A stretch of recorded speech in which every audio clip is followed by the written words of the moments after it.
morning, students. Today we'll see the flow chart. First flow chart we'll see to display the first 5 even numbers. So let's see.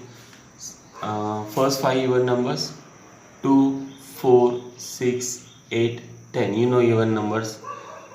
Divided by 2, we get the 0 remainder, right? So first 5 even numbers: 2, 4, 6, 8, 10.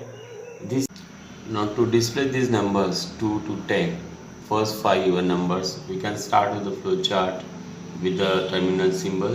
Start, oval shaped. Then we have to start with, because as we have to display 2 first, so we required one variable, right? Initially it is 0, it is empty, so we can write, we can use the process box to store the number 0. We can start with number 0. Then as I said, 0 plus 2, we are getting 2, right? Then 2 plus 2, 4, 4 plus 2, 6, 6 plus 2, 8, 8 plus 2, 10. So every time we are adding plus 2 for getting the next number, right? So 0 plus 2, 2. So we are adding 2 to the existing value to get a new number 4. Again we are adding 2 to the existing number, that is 4. 4 plus 2, 6. We are getting the new number 6. 6 is a now existing number. We can add again 2 to this number. We will get 8. So what we have to do, we have to follow that. You have to add the number, like we are adding now. Say this is n. 0 plus 2, right? Matlab n plus 2, right? N plus 2. This is the value of 0, is the value of n. So n plus 2. We never use this constant, no? So use n plus 2. N plus 2. So this is now the current value of, say, n, 0, right? And you are adding 2 to this value, right? N plus 2. And where you are storing that value again? To this variable only, right? Now again we are storing the value to the same variable, right? Again we have to use the process box for this, right? So we are adding the same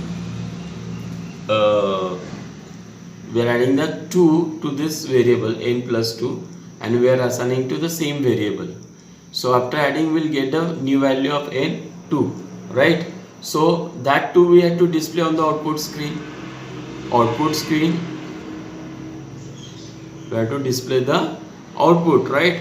So the value of this new value of n is 2. Now that we have to print, right? So for printing the value of n, what we have to use? Print this statement and this symbol, parallelogram shaped. So print n, right? But after printing we have to check, because what is the last value here? We have to print from 2 to 10.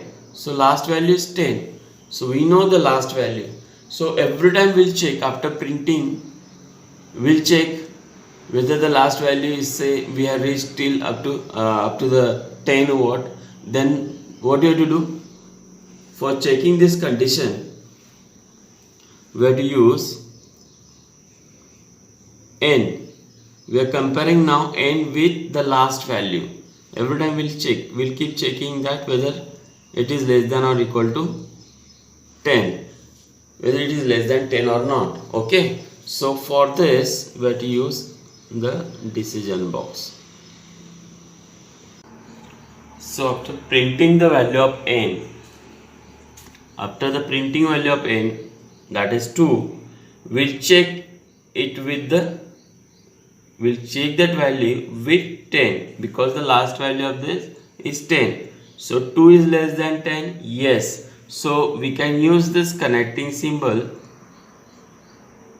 to execute this expression, because after 2 we have to add plus 2 again. After getting set 2, we have to add 2 again. So now the current value is 2. To add 2, we should follow this step again. Right? If this condition is true, 2 is less than 10, yes. So we'll connect this to we'll connect the control to this particular box, process box, using this connecting symbol. So the same label I have to use over here. So A, I'm starting A again over from this point. Alright. So now the value of n is what? 2. 2 plus 2, 2 plus 2, 4. Now the new value of n will be 4. Right. New value of n will be now 4. That we have to print. Now the value of n is 4. That we have to print. So print n. So we'll get the new value 4. Again, with the help of decision box, we can check. Yes, 4 is less than 10. Yes, condition is true. Again the control, like we'll send a control over here. Right. So 4 plus 2. 4 plus 2. 6. So the new value will be of n, that will be 6. Now 6 you have to print. You will get 4 plus 2, 6. Now 6 will be printed on the output screen. Right? 6 is less than 10. After printing 6, I will check again. 6 is less than 10. Yes. Then again the control will be sent over here. We'll check 6. Will perform this operation. 6 plus 2, 8. 8. Okay. The new value of n is now what? 8. 8.